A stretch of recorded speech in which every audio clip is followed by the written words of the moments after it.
And hello, this is ModelOmega, and you're watching Chapter 10 of my Thracia 776 Let's Play. Thanks for clicking on in. With an army made up of the Fianna militia, the Magi group, and the former nobles of Leinster, Leif set out to aid the people of Tara. He soon approached Noel Canyon, the neutral boundary between Thracia and the Empire. Now this is a really fun chapter. It's very exciting, it introduces new things for you to counteract, and it's just an overall blast to play through, even if there's a few things about this chapter that don't make any sense. But we'll get into the specifics of that later.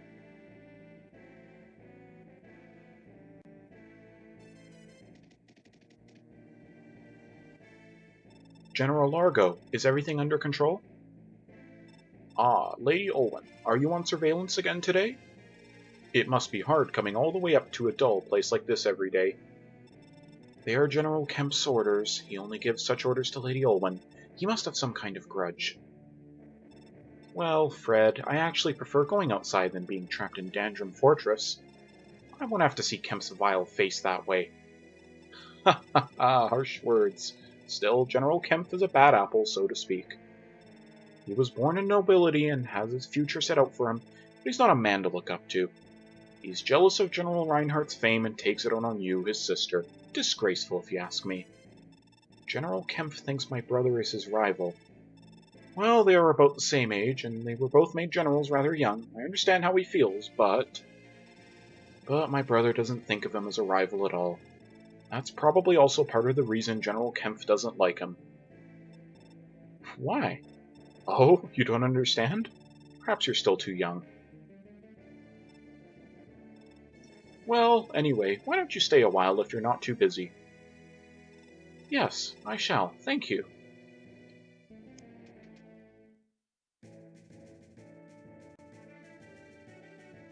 Lord Leif, that is Noel Canyon. The building over there is the fort defending the Empire's border. We're finally setting foot on the Empire's soil. How many troops are there? There shouldn't be that many guards alone, but they have weapons called ballista, which shoot arrows over great distances. They are extremely powerful, so we'll have to get rid of them before we can advance towards the fort. So what can we do? We have three choices. 1. We use our main forces to draw the enemy's attention while a separate squad attacks the fort. 2. We take our entire army and charge head-on, overwhelming the enemy by force. And the third? Surely you could figure it out if I've told you the first two. There is no need for me to tell you personally. Actually, I'd like to know, please, because I haven't figured out what he's talking about. Anyway, for this mission, you'll basically be able to bring pretty much all of your units. You have a very large field of deployment. Specifics, you definitely want Karen. She's going to go across the river to the south and attack the ballista on the bottom left. Except I kind of screwed this plan up a bit because it took her so long to kill the damn things. I really should have considered giving her the Wrath manual from 8X, and, well, I'm on chapter 13 now and I finally gave it to her because, well, Wrath is just a great thing to have on someone that has a low PCC. Hers is 1, so she's not going to critical much. I can't really think of anyone else that would really want it, aside from making an already obscene unit even better. This takes a unit that's good and makes them great. Aside from that, you're going to want lots of cavalry units. They're going to be a big help in trespassing the kind of narrow limitations here, especially Finn. This is a map that he really excels at. The Brave Lance does wondrous things here. I also trained Robert up quite a bit in the last chapter, so I was able to bring him here. I also have Leifus. I wouldn't normally recommend bringing a thief to this chapter, as there's not much opportunity for him, but he has just enough build to do some pretty hilarious stuff with a couple enemy reinforcements that show up. Of course, he was fatigued from the previous chapter, but thankfully I had tons of S drinks that I bought, and I just gave him one. Of course, even if I didn't buy any, there was always that one from the village I could give him. My strategy for this chapter is basically the second thing Doria suggested. I'm going to take pretty much all my units and go barreling through the middle to the left towards the fort. I will take some fire from the ballista, but it's not super much of a concern. Ballista are actually very powerful in this game. They have a huge range, they're surprisingly accurate, and they hurt like hell. This isn't anything like the GBA games or Path of Radiance. Ballista are a serious concern in this game, and do not take them lightly. They'll pretty much murder any flying unit in one hit, no matter what, though they may have trouble actually hitting. Aside from dealing with the enemy forces, there are 2 houses on this chapter that give you very important items. Thieves will go to them and try to capture them, in the process destroying the houses and rendering the item inaccessible. So make sure you do something about that. Karen is a big help here, especially to the thief that'll go to the village down here. The one on the top is easier to get to, but definitely do be aware. Lady Olwen, it looks like someone is attacking. I will stay here and defend, so I want you to return to Dandrum and make a report. I would like to stay here and fight with you. No, your mission is to observe the situation and report back. I appreciate your offer, but you must return to Dandrum. Then if only for a few moments. Very well, if you insist so, but only until it's time to go back. Understood? Yes, thank you. Let's go, Fred. Yes, my lady. And with that, Fred and Olwen appear on this map. These are both people that you can obviously recruit later in the game, but don't worry about fighting them here because they're impossible to kill and you probably don't want to engage them anyway. They have some pretty powerful stuff. They either appear on turn 4 or after you pass a certain line, which I'm not quite sure of, and they will attempt to leave the chapter on turn 6. Fred is equipped with a Thunder Sword, which is the Thunder version of the Fire Sword. It's nowhere near as good because instead of giving you a 5 magic boost, it gives you a 5 skill boost, which is not very useful. But if you have Leafus with 10 build, you can steal it, and it's always nice to have more magic swords. They're all pretty good, to be honest. Olwen has a devastatingly powerful weapon called Dime Thunder. It's unique to only her and one other unit in the game which you cannot recruit. It is basically a brave magic weapon. This would not be revisited until all the way in Awakening. It has devastatingly high power for any magic weapon, a high crit chance, and it hits twice. I mean, what else can you ask for? The only thing bad about it is that it weighs so much it drops your speed by 12 points, meaning that you're almost never going to double someone with it, and it makes Olwen, who is already a frail character, even easier to kill, though when you do get her to use it, it is hilariously fun to use with the ambush scroll, which allows her to attack first. I almost always give it to her unless I'm not going to use her. And by the way, Olwen is kind of part of a different archetype in this game. The Samson and Aaron archetype, meaning that she's one of 2 characters that you can recruit, and if you recruit her, you can't get the other person. Except in this case, the other person you could recruit isn't even tied to her in the story in the slightest, and doesn't appear until 8 or 7 chapters later. I'll talk about him more later, but let me be said that I'm not going to recruit him because while he is an awesome unit and I do like him and his personality, he is not tied to the story very much, whereas Olwen is, and I really dig Olwen's Dime Thunder and interactions with other characters in the game, so I'll be keeping her around, and maybe I'll show off the character you can get in a bonus video. A bit of a hilarious fact here. Because of all of the forests and mountains and the narrow pathways that make traversing this chapter very difficult, I have Havan, Othin, and Doshin here, and they do almost nothing. I don't think Doshin ever attacks anyone, and I think Othin and Havan maybe attack one person each once. I mean, the only reason I have them out is because you can deploy so many units. I mean, if this chapter only allowed you to deploy like 9 people, it wouldn't make any difference because having so many units in this chapter, some people are just going to get left out. There's really not much you can do about it. The way this chapter is structured, it bottlenecks you, but it's in an interesting way, and this was done a lot better than, say, Chapter 2X, which bottlenecked you in a place that had one enemy. In this case, the enemies have to bear with it too, and there are lots of cover opportunities you can use. It's a really well-designed chapter, and this is just one instance of Thracia 776 displaying really great design. And also writing. The opening part with the 3 enemies is really well done. In fact, playing through this game again and talking about it, the writing in this game is actually really, really great. It really gives a lot of humanity to otherwise non-entity boss characters. Even with just a few lines, you can tell exactly what these guys are like and what they're fighting for. It's really something special, actually. I wish this game would get revisited.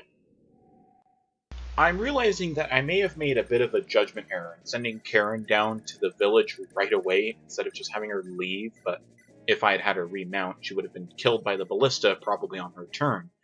Now, Tobalzoa, the Dragonite, is heading toward her, and while she manages to take him out, how do you miss a ballista, Finn? Did you see that? It's like, if you look carefully, the ballista guy just edges slightly to the side, but I mean, oh man, that just doesn't make any sense whatsoever. Anyway, yeah, Karen manages to take Tobalzoa out, but, well, it could have done better. By the way, some of the thieves, or actually all of the thieves in this chapter, are holding some useful stuff. One has an S-drink, and the other has a rapier. So make sure you capture them, or at least steal their stuff. It's always nice to have rapiers and S-drinks. And speaking of steal, not only do I manage to steal Fred's Thunder Sword, I also manage to steal Owen's Dime Thunder. I mean, no one I have can use it, but having her with two means that I can abuse it even more. Oh, nice job there, Fergus. You had to miss the second time, eh? Oh well, I'll capture him with another guy. By the way, just as a side note, it is pissing rain outside right now, so I'm sorry if in any of the recording you hear raindrops in the background. I have my window shut, but man, it is so loud today. I had to go down to the store in this, and I had an umbrella and a raincoat on, and when I got back, I was still managed to be soaked somehow. Ugh, that's the last time I do food runs in weather like this. Ugh, it's cold. That's what happens in Raincouver, though. You come for the sunshine, you wait for it, and then you get used to the rain. I hope it snows in the winter. By the way, there are a couple enemies with some items that you'll want to take note of as you proceed through this chapter. I'm not sure if you noticed, but the first armor you see on that fort, right where Othin and Havan are, is actually holding a fire sword. Kind of an interesting choice, but definitely want to capture him or steal it if you can. It's always great to have more magic swords. One of the cavaliers on the left has a horse slayer, so definitely be wary of that as you move your cavalry units up. Also, remember that if you're ever in a situation with a cavalry unit that is being threatened by a rapier or a horse slayer, if you have them dismount, they no longer suffer the effective damage from it. Unfortunately, armored units can't kind of do this, so Dawshin's kind of out of luck. In fact, this game hates armored units for some reason. If there are any axe enemies on a chapter, odds are at least one of them has a hammer. I'm not quite sure why. I mean, it's not like armored units are even that great in this game regardless, but I don't know. It's just something about armored units. There's just hammers everywhere. One chapter in the game is filled with berserkers, and they all have hammers. Jeez, Thracia, just what do you have against generals and knights and stuff?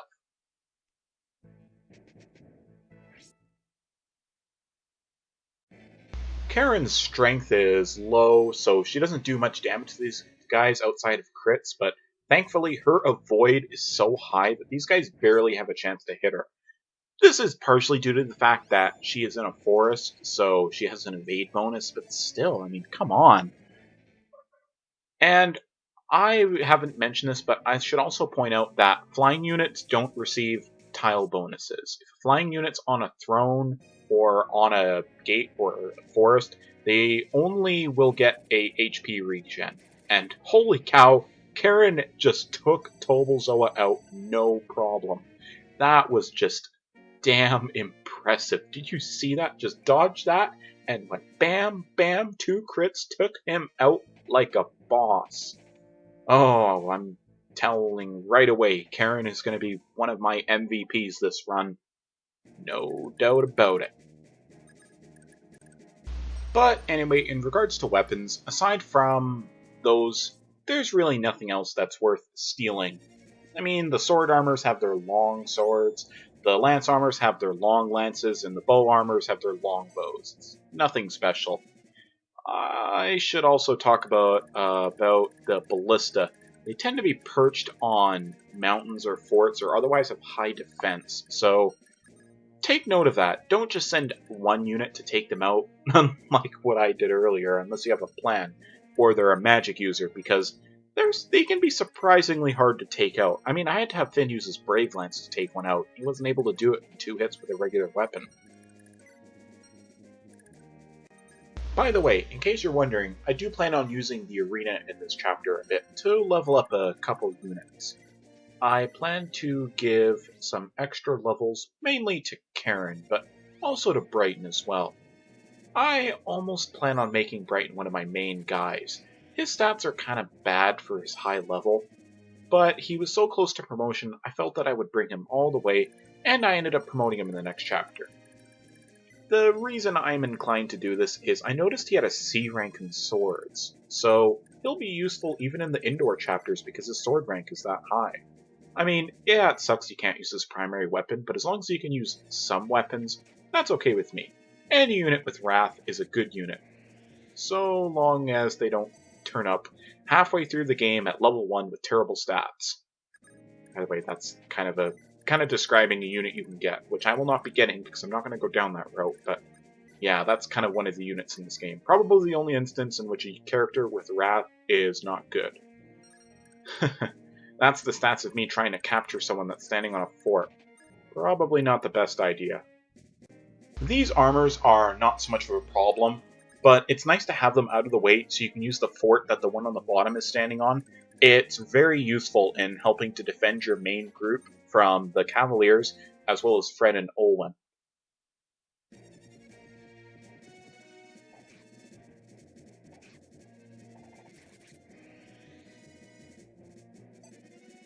Assuming that hammer is solid iron, man, could you imagine how strong you would have to be to swing it that fast for the critical animation? Not to mention, wouldn't the handle of the hammer probably break from the stress? Oh, okay, I'm definitely reading into this way too much. This is the kind of map where Nana's charisma skill is insanely valuable. The fact that all of your units get bunched up like this just makes the 10% extra hit and avoid even more useful. I had Leafus come over here and swap his Iron Axe for the hammer, mainly because I didn't want it weighing him down and making him miss and such. Better to have him just have an Iron Axe equipped. On the enemy phase, he's got Wrath, so it doesn't really matter. He's probably going to kill anything that even looks at him the wrong way. And hey, remember, Asshole can use staves now, since he's promoted. That's always great to have. You can never have too many good healers in Thracia 776.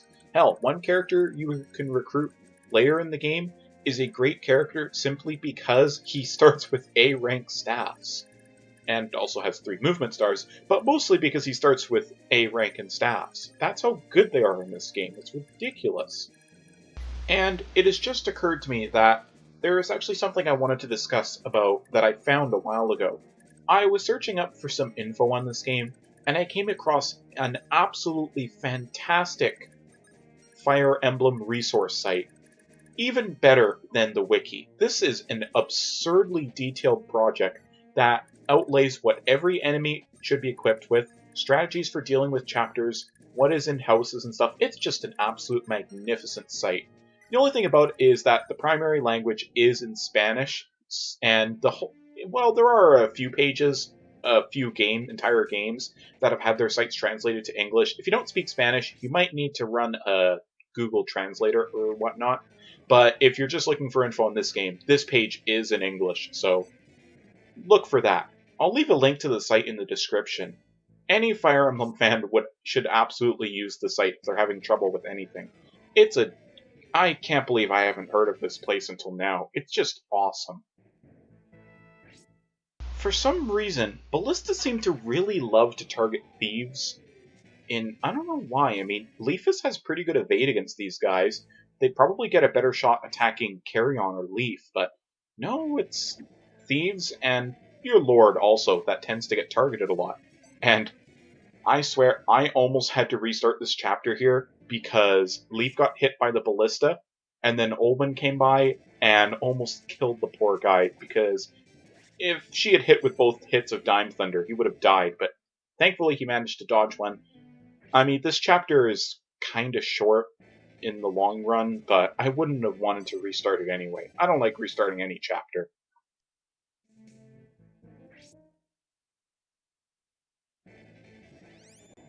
I switched Karen to her Iron Sword because I didn't want to deplete the kill edge, but it's kind of a waste because she does so little damage to these guys that I ended up having to switch back to the kill edge anyway because they ended up being healed. And here's where my heart stopped a bit, because I'm like, oh crap, why did I have to leave weight there? You got hit by the ballista, and then this happened. Oh, and you dodged one, and like, oh, thank goodness. But then I remembered, oh my god, it has a crit chance. What if it crit? And it just ended up being a normal hit. But I'm like, oh man, what if she moves away and then Fred attacks him with a Thunder Sword? But nope, she just stood there. I'm like, oh, thank you. Oh. Fred comes by and attempts to hit Leafus with his Thunder Sword. It actually has a pretty good hit, because the skill bonus does at least make it quite accurate. That may be something, but the magic swords are already pretty accurate, so yeah. And since Leafus has 13 build, I can absolutely cheese, and I'm just going to steal Olwen's Dime Thunder. Yeah. Makes her a non-entity. And then the turn after, I'm going to steal Fred's Thunder Sword. And guess what? Fred shows up in the next chapter as an enemy unit, and he has a Thunder Sword there, so I'm going to steal that too. Oh, Thracia 776, I love your stealing mechanic. I wish it showed up in other games. I would just love to be able to just pluck items from enemies. Just the weapons they're holding, it's just... Oh, if only, if only. I'll be taking that, please.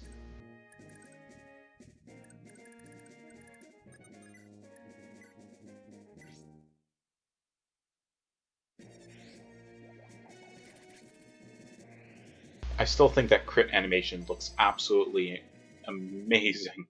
That's like better than any other animation in any of the series. I mean, it just makes no sense, but it revels in its not making sense. Especially since every other attack animation at least sort of makes plausible sense.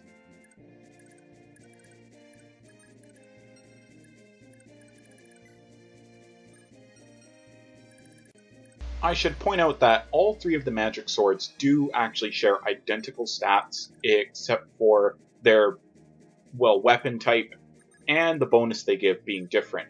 Fire Sword gives you a magic boost, Thunder Sword gives you a skill boost, and the Wind Sword, which you'll get much later, gives you a speed boost. They all have the same hit, the same might, the same weight, and the same range. And they actually also follow the weapon triangle for magic. Yeah, I haven't mentioned this, but there's a separate weapon triangle for magic in this game and other games that feature the three anima magics.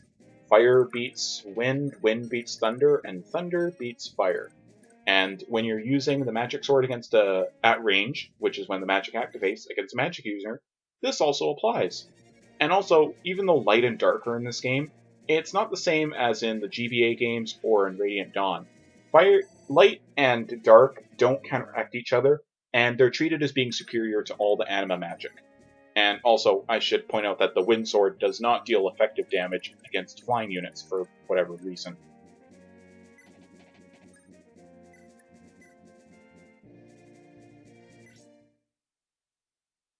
And this video is coming quickly to a close, so I'll see you guys hopefully in the second half of Chapter 10. Thank you for watching, and if you liked the video, please leave a rating. If you have something to say, leave a comment, doesn't matter what it's about. And if you want to see more of this crap, please subscribe to me. It would bring joy to my heart. I really want to have an audience. That's why I want to do this. You know, I just want to... Well, I wanted to do this game because I wanted to bring attention to it, and I never really talked about this. I mean, so many people have never heard of these games, especially people who have just gotten into Fire Emblem from Awakening. I'm hoping they stumble across this, watch these videos, and want to play these old games. And I hope that this leads people to asking Nintendo for them to re-release them. But hey, they did 1 and 3. Maybe they'll do 2, 4, and 5. See you guys later.